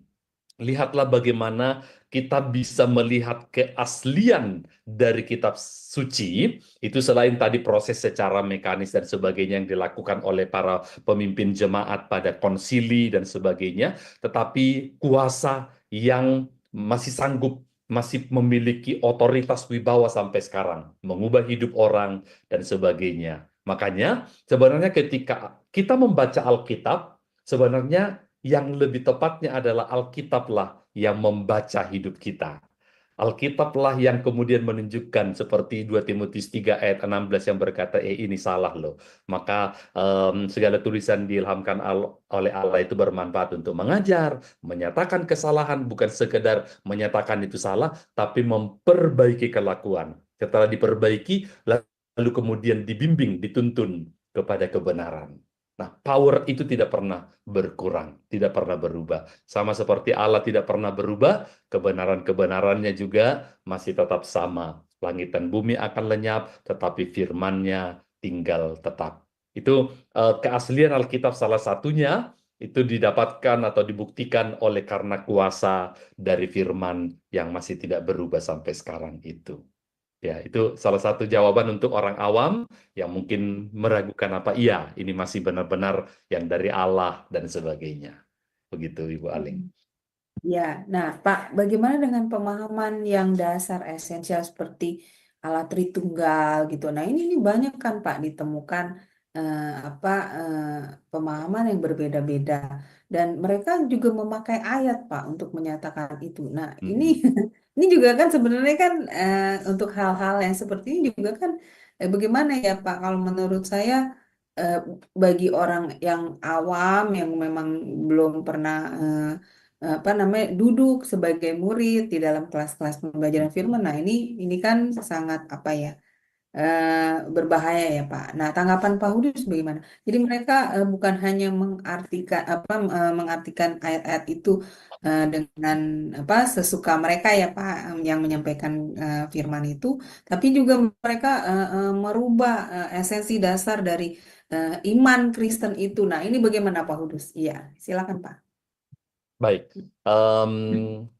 Betul memang dengan Alkitab yang sama kita tidak bisa menyangkal terdapat keragaman pemahaman, kemudian bahkan nanti juga keragaman dari ajaran atau doktrin. Padahal tadi saya dalam slide yang saya tampilkan menyebutkan dibutuhkan satu tolok ukur agar kemudian tidak terdapat perbedaan. Nah, memang kita harus memahami dulu satu sisi tertentu bahwa Alkitab itu bisa menjadi seperti tolok ukur atau patok, seperti tadi kalau saya istilahkan itu mungkin pengukur meteran atau standar yang bisa berlaku untuk semua, terutama untuk hal-hal yang esensial, yang necessity. Kalau saya memakai tadi istilah itu kebutuhan yang sangat mutlak.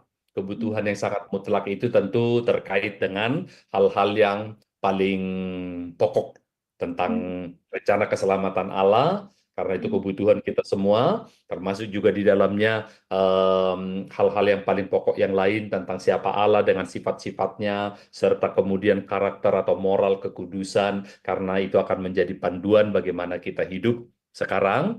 Lalu kemudian siapa Allah dalam pengertian naturnya. Nah, disinilah salah satu poin tadi, misalnya disebutkan bahwa ada keragaman pemahaman mengenai ketritunggalan yang juga memakai ayat Alkitab. Oke, jadi memang itu sesuatu yang rumit.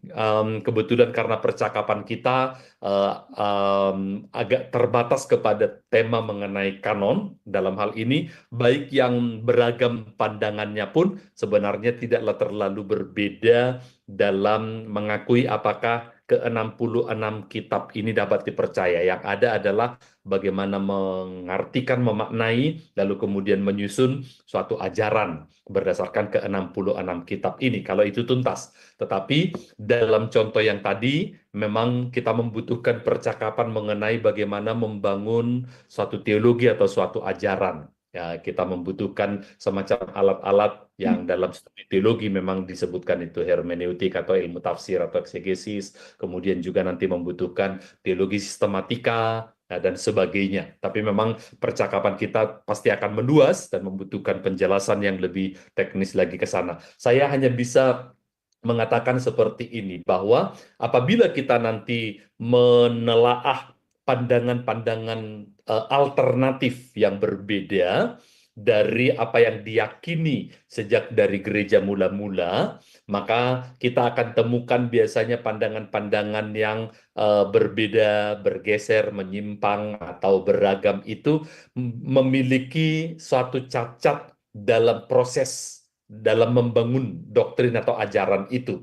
Misalnya, mereka melupakan apa yang telah dilalui oleh gereja dalam sekian abad. Ingat bahwa Tuhan kita adalah Tuhan yang tidak hanya berkarya di awal, lalu kemudian sesudah itu seperti tukang jam, dia buat jamnya, dia taruh jarumnya, dia taruh baterainya, klop, sesudah itu dia jual, pembeli, penggunanya sudah tidak lagi berurusan dengan pembuatnya, karena sistem sudah jalan. Allah kita adalah Allah yang selalu hadir, seperti lagu yang kita sebutkan, yang tak pernah meninggalkan perbuatan tangannya. Dia hadir. Dan ketika Tuhan hadir, dia juga menjaga bahwa ajaran-ajaran pokok ini itu terpelihara, karena itu menjadi esensi keselamatan dalam Kristus oleh anugerah, oleh iman kita, dan sebagainya itu terpelihara. Ketritunggalan itu memang menjadi berbeda oleh karena begitu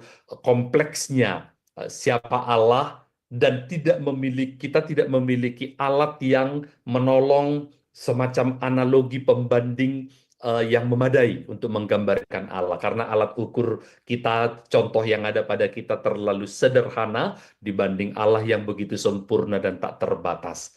Itu menyebabkan nanti ada keragaman. Namun, saya tetap akan mengatakan bahwa ada kelemahan, kalau tidak menyebut satu kesalahan atau kekeliruan. Kelemahan di dalam proses berteologinya. Memahami ayat terlalu sempit, atau mungkin mengambil hanya cuplikan tertentu dengan mengabaikan konteks yang lebih luas. Bahwa gereja telah mengimani tentang ketritunggalan selama sekian abad. Saya merasa berlebihan kalau kita menganggap Tuhan baru mewahyukan kebenaran itu pada abad ke-21.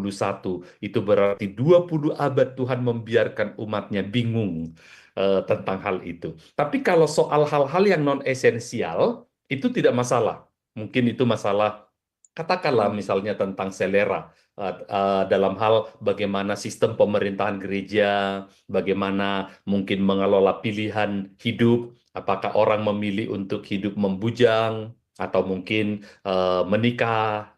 Ada pilihan-pilihan yang manapun itu, asal itu dalam kendali Tuhan atau dalam pimpinan Tuhan, itu bukanlah sebuah kesalahan atau kekeliruan. Namun ada hal-hal yang bersifat esensial tadi.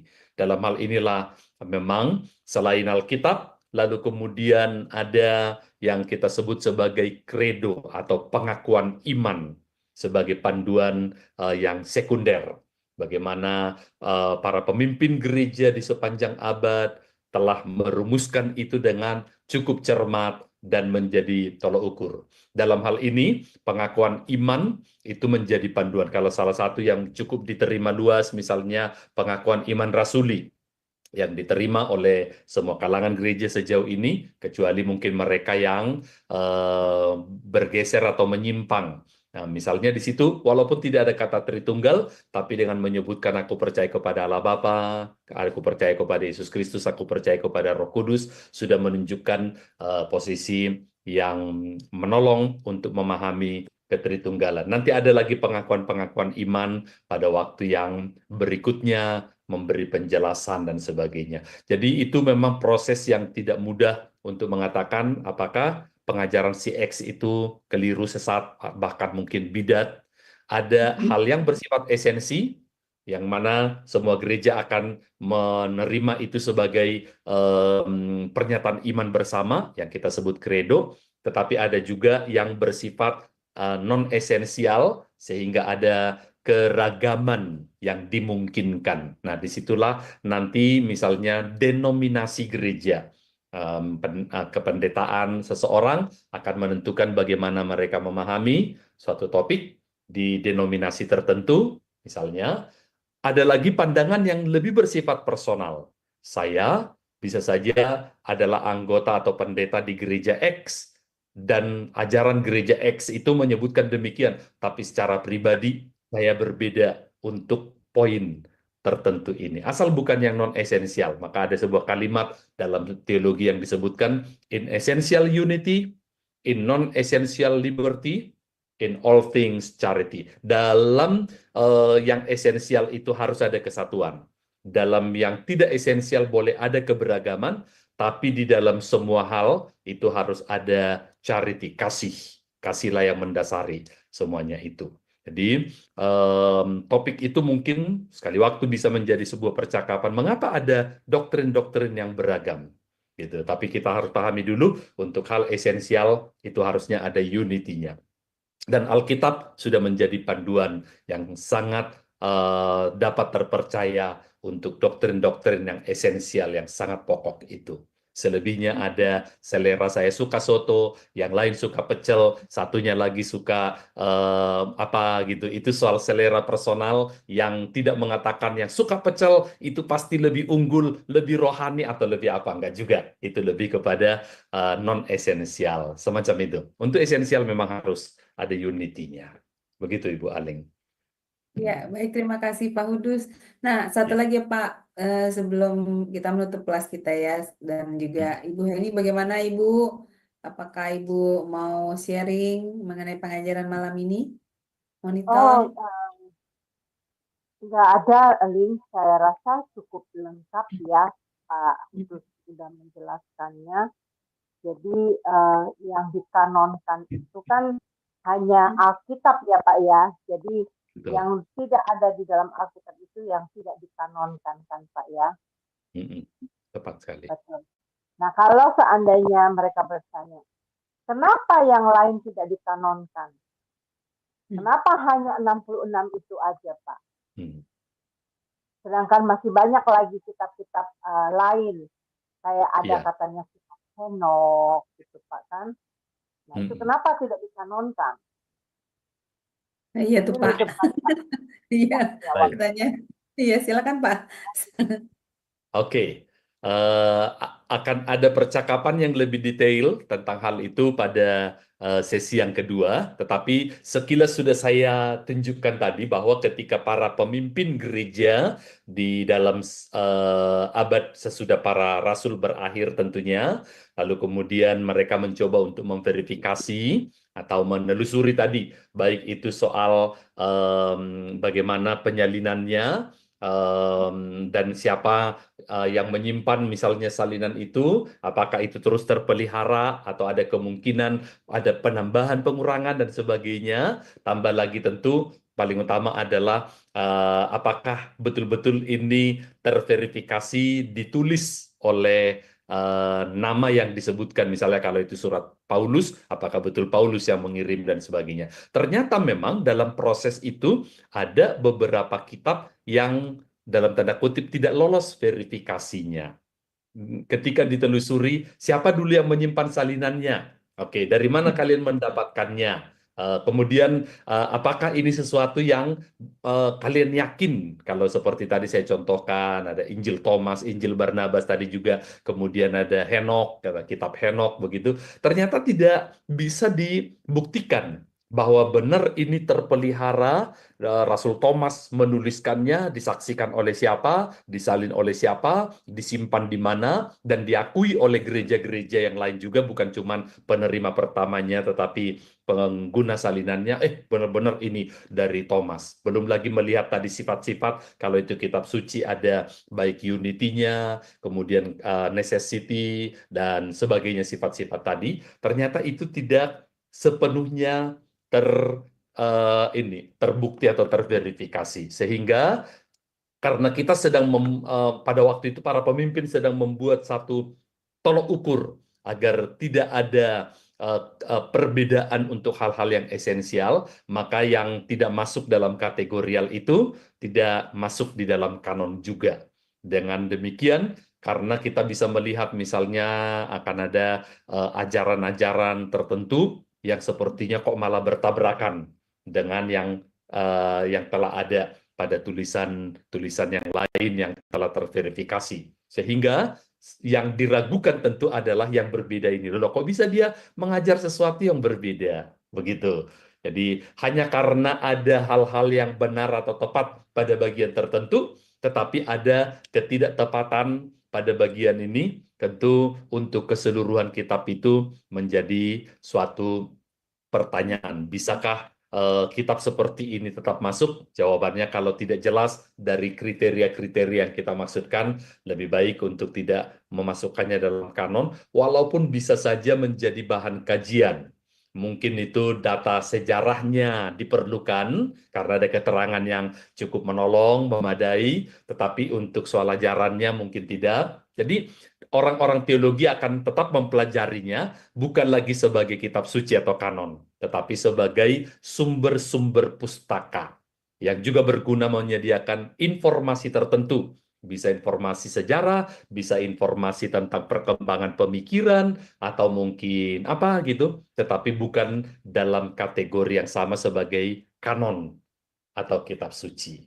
Jadi itulah sebabnya ada sekian banyak kitab yang mungkin tidak masuk dalam hal itu. Cuman kadang-kadang ada yang memanfaatkannya. Katakanlah orang agama tertentu bisa menyerang iman Kristen berdasarkan Injil Barnabas. Makanya kalau misalnya dicari di YouTube ada Bambang Nursena sering sekali memberi tanggapan yang sangat-sangat akademik dengan penggunaan kitab yang konon adalah asli, tetapi ternyata tidak bisa terbukti. Dan dia sangat memberikan pencerahan-pencerahan tentang hal itu, sehingga Injil Barnabas misalnya nggak bisa diakui sebagai kitab suci sebab dia lemah atau kurang atau tidak memiliki pembuktian yang memadai dalam bagian poin 1, 2, 3. Begitu. Sehingga kita tidak bisa dianggap Alkitab itu bertentangan oleh karena di Injil ini bilang begini, tapi di Injil Barnabas bilang begini, Injil Thomas bilang begini.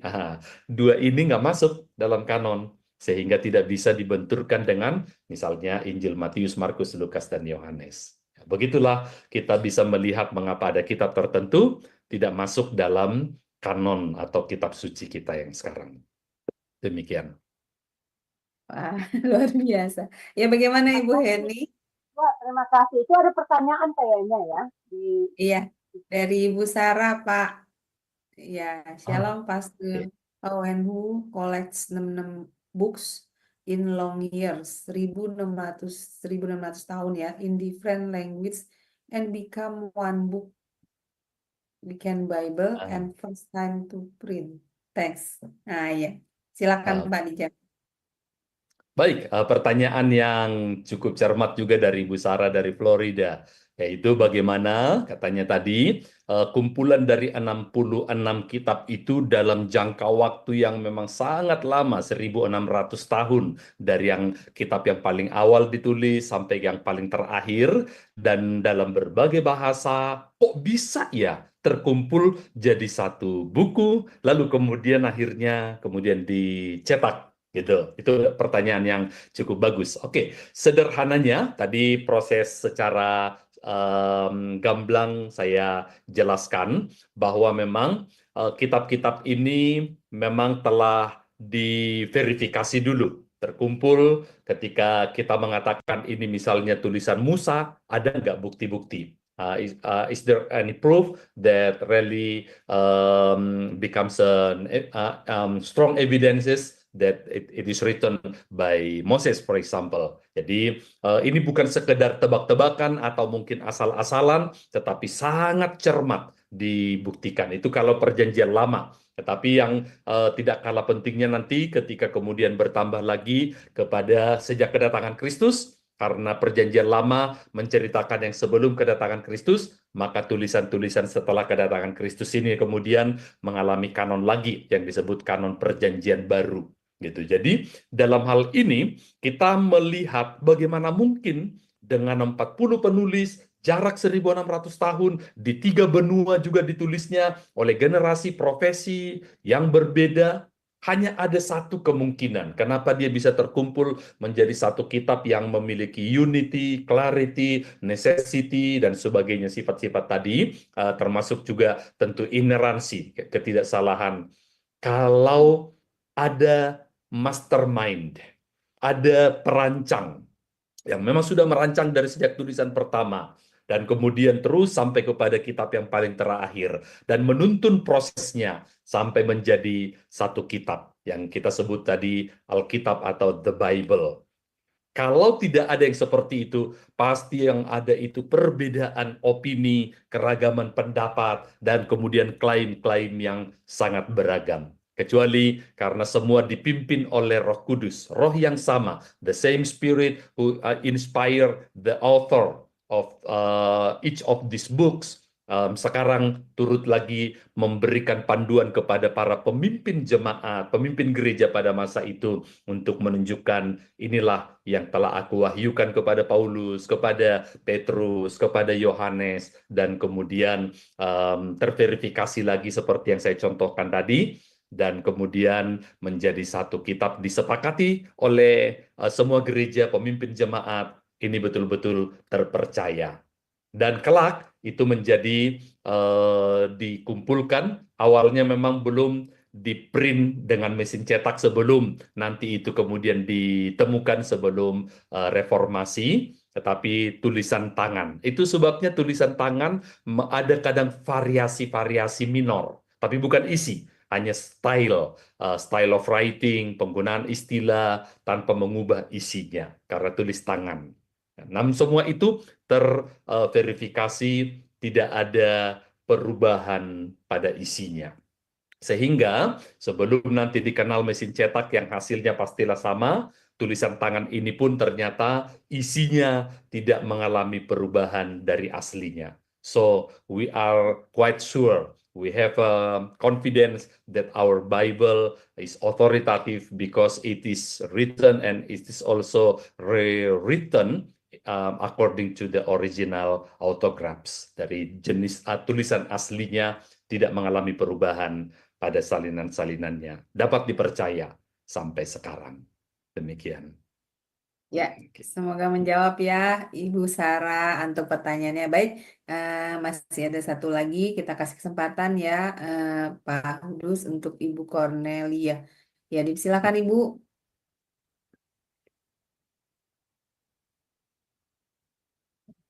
Oke, Silakan. baik. Ya. Bapak luar biasa sekali pembahasan teman. Jadi begini, memang saya mau katakan Roh Kudus ini sangat luar biasa. Karyanya yang sangat luar biasa. Karena begini, dari keterbatasan kita sebagai manusia biasa, ya, kita sesuatu hal yang sangat-sangat tidak mungkin sekali. Karena ini kan berdasarkan wahyu, ya, wahyu petunjuk bagaimana hal ini yang dilakukan oleh Tuhan itu sangat luar biasa. Kan begini Bapak, satu hal yang saya mau tanya sama Bapak ini, kira-kira bagaimana ya sampai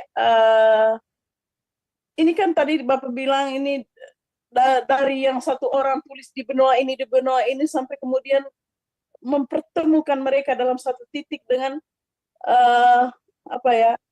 dengan dan pendapatan yang sama sehingga bisa merangkum itu semua, bahwa itu adalah bukti yang sangat akurat untuk kita katakan bahwa firman Tuhan ini benar. Itu apa namanya itu, dengan bahasa yang berbeda, kemudian dengan apa kok bisa merangkum satu, ya, satu dengan ide yang satu dan sama juga. Ini luar Ya. biasa sekali ini. Jadi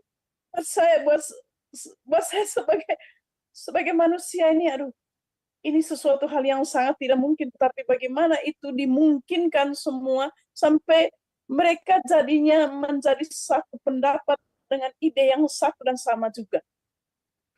Itu loh Bapak. Iya. Terus gimana ini kekuatan? Sementara di lain sisi, ya tentunya dalam memproses sesuatu ini kan Bapak bukan suatu hal yang mudah. Tentunya tantangan-tantangan itu kan bertubi-tubi datangnya.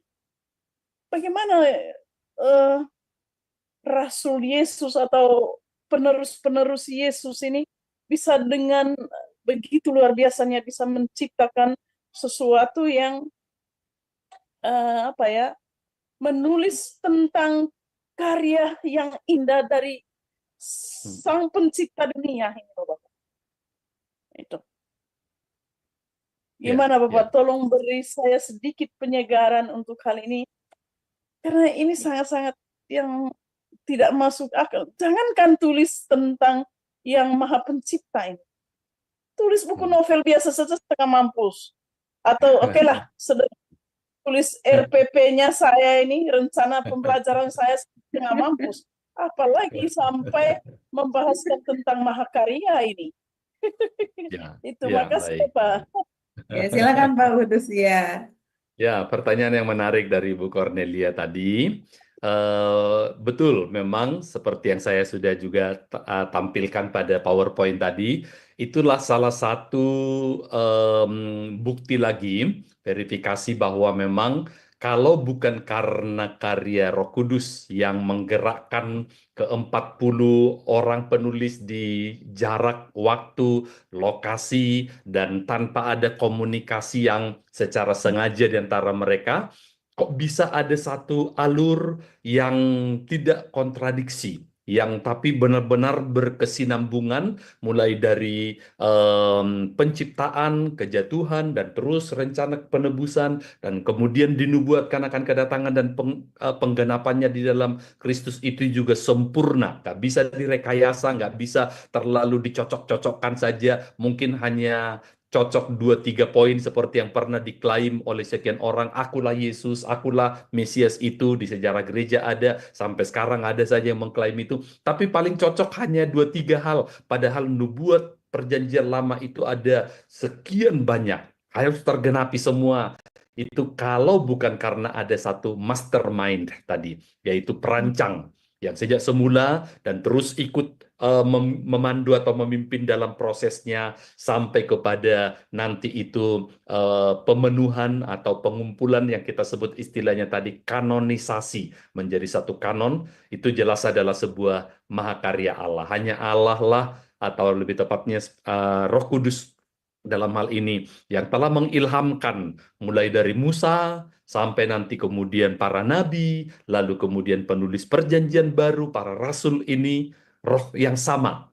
Karena kalau sumbernya seperti tadi yang kita sebutkan, pencipta lagu, inspirasinya ada yang dari alam, inspirasinya ada yang sakit hati, inspirasinya ada yang lagi happy, maka tulisannya itu tidak ada satu kesinambungan.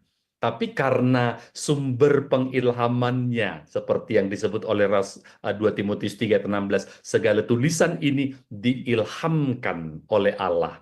Maka mengacunya tentu tidak akan bertentangan, sumbernya satu, dari Roh Kudus, roh yang sama, mengilhamkan penulis-penulis PL, lalu penulis-penulis PB, dan roh itu juga masih menuntun para bapak-bapak gereja tadi yang memverifikasi dan orang-orang percaya di sepanjang zaman itu, sehingga tidak ada keraguan bahwa ke-66 kitab ini benar-benar terverifikasi, ditulis oleh para rasul dari ilham Roh Kudus, dan terus memiliki kuasa untuk mengubah hidup orang, kuasa firman yang sanggup untuk menjadikan dasar yang tidak tergoyahkan untuk iman dan kehidupan. Tetap relevan sampai sudah 2000 tahun. Jadi semua itu benar-benar menjadi satu pembuktian lagi bahwa ini bukan proses alami, ini bukan proses rekayasa, ini bukan proses untung-untungan asal-asalan, tetapi betul-betul terencana dan terpenuhi sempurna. Karena ada yang memandu, yaitu Roh Kudus tadi. Jadi kita sangat bersyukur bahwa Allah terus bekerja dalam sejarah, dalam sepanjang zaman ini untuk menjaga kemurnian kitab suci kita. Jadi kita tidak perlu terlalu terpengaruh oleh klaim atau serangan dari tokoh-tokoh tertentu yang berkata Alkitab kita itu sudah dipalsukan atau Yesus itu diangkat menjadi Tuhan pada konsili yang kesekian oleh pemimpin gereja padahal aslinya tidak demikian. Kita tidak perlu terpengaruh oleh pandangan itu karena sebenarnya kita bisa melemahkan atau menanggapi dengan sangat mudah dengan apa yang kita paparkan ini. Tapi cukuplah untuk kita sangat yakin bahwa apa yang kita imani, kita yakini ini bukan sesuatu yang tidak berdasar. Kita tidak hanya tahu what we believe, tetapi kita juga tahu why we believe. Kita tidak hanya tahu apa yang kita imani, tetapi juga kita mengetahui mengapa kita mempercayai, mengimani hal itu. Sehingga landasan kita itu selain secara iman, tetapi juga secara akal pun terverifikasi. Ya, demikian. Ya, baik. Ya, bagaimana Ibu Cornelia? Semoga jelas ya, Bu. Iya. Iya. Dan ini ya, Terima kasih banyak. Ini bagus. Ya. Terima kasih untuk Artinya, aktivitas. gini Bapak. Iya. Kenapa saya katakan begini? Kenapa? Firman Tuhan ini kan susah tidak bisa untuk diperdebatkan selain kita mengimani. Selain kita imani saja. Kenapa? Ini bisa dibuktikan dengan realita-realita yang kita hadapi. Karena firman Tuhan ini kan bukan fata morgana ya, atau cerita bohong belakang enggak. Tapi buktinya kan ada. Iya, buktinya ada. Kalau kita bicara soal nafas hidup, ya nafas hidup ada dalam kehidupan kita. Bicara soal iblis, ada juga iblis. Itu bisa dilihat dari tantangan-tantangan yang kita lihat. Yang membuat hidup kita terus tertantang ini kan iblis, bukan Tuhan. Iblis yang selalu menggoda iman manusia.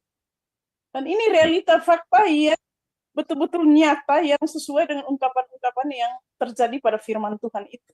Ya. Ini sangat luar biasa. Terima kasih banyak Bapak. Baik. Ini gizi yang saya dapat malam ini dari Bapak sangat luar biasa. Amin. Terima kasih banyak. Puji. Ya, terima kasih Bu Cornelia. Oke, Bapak.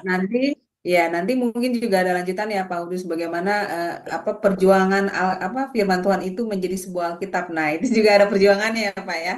Banyak tantangan-tantangan yang dihadapi. Iya, nah itu lebih seru lagi nanti. Baik Pak Udus, terima kasih untuk pembelajarannya malam ini sangat memberkati kami semua. Kami jadi bisa mengerti bagaimana pembentukan Alkitab itu dikanonkannya, bagaimana prosesnya, bagaimana. Dan baik Pak Udus bisa tutup kelas pembelajaran ini dengan closing statement-nya, lalu pimpin doa berkat bagi kami semua. Dipersilakan. Baik, ketika ada upaya untuk kita akhirnya mulai meragukan, bahkan dari keraguan itu kemudian menolak otoritas dari Alkitab, itu sebenarnya sudah menjadi strategi iblis sejak awal, sejak manusia pertama, yaitu kepada Hawa yang mulai dibawa kepada sebuah keraguan. Sebenarnya yang dikatakan itu oleh firman Tuhan nggak demikian, yang benar itu begini, harusnya kamu, yang mereka tahu kamu pada hari kamu melanggarnya pastilah kamu mati. Oh enggak, ternyata kamu itu disembunyiin rahasianya. Akan ada upaya dari iblis dengan strategi yang sama membawa kita kepada satu keraguan akan keotentikan Alkitab atau kitab suci itu, dan kemudian dampaknya kepada pelemahan, bahkan kemudian penentangan atau pemberontakan terhadap firman itu. Namun kita bisa melihat cara Yesus yang luar biasa ketika dia bahkan juga diserang dengan cara yang sama, sebab ada tertulis jatuhkanlah dirimu dan sebagainya. Yesus berkata dengan cara yang tidak bisa diragukan, hei iblis, ada tertulis. ada tertulis itu sebenarnya adalah satu kesaksian yang menunjukkan ternyata kuasa-kuasa yang mencoba melemahkan, menjatuhkan kita, itu bisa dijawab dengan firman itu juga. Kali ini kita harus memulai itu dengan satu keyakinan mengapa firman itu tidak bisa dikalahkan oleh si jahat, oleh karena itu berasal dari Allah, tidak mungkin salah, dan menjadi landasan untuk iman dan kehidupan. Kiranya kita akan terus melandaskan itu, sehingga yang diilhamkan Allah ini tidak mungkin salah, bermanfaat untuk mengajar, menyatakan kesalahan, memperbaiki kelakuan, dan mendidik dalam kebenaran.